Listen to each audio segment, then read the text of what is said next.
Коллеги, мы сейчас с вами поговорим об аускультации сердца. Очень важное правило аускультации сердца, когда вы впервые слушаете пациента, вы слушаете его в двух положениях. Об этом иногда забывают. Хочу заметить, что при профилактическом осмотре все-таки целесообразно выслушивать в двух положениях. Вертикальное положение и горизонтальное. Дело в том, что изменение как тонов, появление побочных шумы, сердечные шумы могут выслушиваться только в положении лежа или в вертикальном положении. Поэтому надо выслушивать обязательно в двух положениях. Обязательное условие аускультации сердца – это задержка дыхания. Это задержка дыхания. Ну, посмотрите, какие аускультативные точки мы с вами будем исследовать. Я, пожалуйста, прошу вас встать. Вот. Итак, первая точка аускультации у нас отражает митральный клапан. Это обычно вот мы можем с вами пальпаторно найти верхушечный толчок и целесообразно выставить сюда же вот эту точку. Вторая точка. Хочу заметить, что многие молодые врачи иногда, так скажем, навскидку просто ставят стетоскоп. Это неверно. Необходимо найти точно второе межреберье. Вот ангулюс Людовици. Я, видите, нахожу его. Сразу же оказываюсь в зоне, что второго межреберья.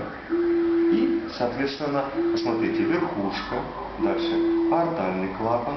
Дальше, посмотрите, второе межреберье уже слева. Клапан легочного ствола. Мечевидный отросток, основание его немножко можно вправее расположить. Это выслушивание трикуспидального клапана. И потом второй, вот видите, третье межреберье я показываю. Это точка выслушивания Боткина-Эрба, дополнительная точка для аортального клапана. Обратите внимание. Итак, я выставляю на верхушечку сердца. Прошу, сделайте вдох, выдох, не дышать. Дышите, пожалуйста. Не забывайте командовать дыхание. Пациент, может быть, долго не может удерживать. Дальше, видите, я уточняю второе межреберье. Справа. Не дышать. Дышите, пожалуйста. Не дышать.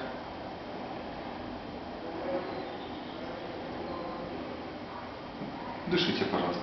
Вы самостоятельно можете вот как задерживать дыхание. Значит, а вы, наверное, обратили внимание, что я начал выслушивать, что клапан аортальный, легочной, а потом зачем-то вернулся опять сюда. Это не ошибка, не случайно. Мне надо было оценить звучность второго тона. При однократном выслушивании этой точки и этой я мог ошибиться, поэтому я несколько раз могу даже так выслушать, чтобы все-таки сравнить, где громче второй тон, нет ли акцента второго тона на легочном стволе или на аорте. Дальше приступаю к аускультации в области выслушивания трикуспидального клапана. Не дышим. Дышите. И последняя, пятая точка Боткина-Эрба. Не дышать. Дышите. Коллеги, если вы выслушиваете шумы, конечно же, встает вопрос максимальная зона выслушивания. Чтобы разобраться с этим, необходимо тогда выслушать всю область сердца. То есть мы выслушали по всем вот этим, показываю еще раз, верхушечка сердца, дальше второе межреберье справа, у края грудины аортальный клапан, слева легочной ствол, далее основание мечевидного отростка, видите, я немножко сместил вправо. Если я поставлю срединно, не будет полного соприкасания вот стетоскопа с поверхностью. Кстати, я надеюсь, вы обратили внимание, что аускультацию я проводил тоже стетоскопом. Но замечу, что при аускультации сердца шумы могут быть разного тембра, и поэтому, проведя аускультацию стетоскопом, а какой бы он ни был, он выделяет определенный спектр частот и ослабляет другие частоты. Я сменю насадку и послушаю уже и фонэндоскопом проведу выслушивание. Дальше вернусь к выслушиванию всей области сердца. Ну, например, выслушивается шум в области верхушки сердца, вот, и шум на аорте. Я проведу линию условную, и по этой линии буду двигаться, чтобы определить, где максимум шума. Где максимум шума. Кроме этого, я смещусь еще в область, что подмышечную. Замечу, что при недостаточности митрального клапана в этой зоне хорошо выслушивается систолический шум, вот, а тоны уже слышны достаточно тихо, он сюда хорошо проводится. Так вот, вот эта линия. Если у нашего пациента имеет место два порога, недостаточность митрального клапана, стеноз устья аорты, тогда вы услышите такую картину. Громкий систолический шум будет на верхушке, интенсивность его будет постепенно убывать, а потом она начнет нарастать. И если вы внимательно посмотрите, то тембр, уже тембровая характеристика шума на верхушке и на аорте будет различна. Кроме этого, очень важно выслушать сосуды шеи. Хочу заметить, что сосуды шеи надо выслушивать и у пациентов, у которых не наблюдается шум в области сердца. Почему? Потому что могут быть стенозы, изменения, связанные с атеросклерозом в области сонных артерий. Посмотрите, как я это делаю. Немножечко располагаю немножко в сторону головку. Видите, край мускулы стерноклеида мастоидус, срединная позиция. Попрошу не дышать. Хорошо. Повернитесь так. Не дышим. Прекрасно. Не выслушивается никаких шумов. Кроме этого, замечу, что если выслушивается шум на аорте, что связано с стенозом устья аорты, надо выслушать обязательно, посмотрите, показываю, в подключичных областях. Вот он часто проводится в подключичной области. Более того, грубый шум при стенозе устья аорты может даже выслушиваться сзади, в межлопаточной области. Настолько интенсивный шум. Ну, в положении лежа мы используем при необходимости, это уже факультативное. При подозрении на митральный клапан целесообразно пациента выслушивать в положении на левом боку. При подозрении на трикуспидальный целесообразно разворот на правый бок.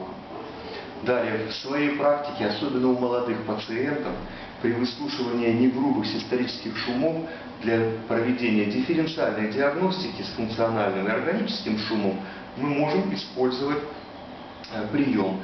5 или 10 приседаний попросить пациента, присесть и после этого выслушиваем сердце и анализируем, усилился шум или наоборот исчез. Функциональные шумы как раз-то и характеризуются тем, что на фоне физических нагрузок происходит наоборот их исчезновение. Органические же шумы увеличиваются. Кстати, замечу, вот единственный функциональный шум, который усилится, это шум, связанный с анемией. Вот на верхушке сердца, если вы слушаете анемический шум, связанный с анемией, то при физической нагрузке он даже будет возрастать.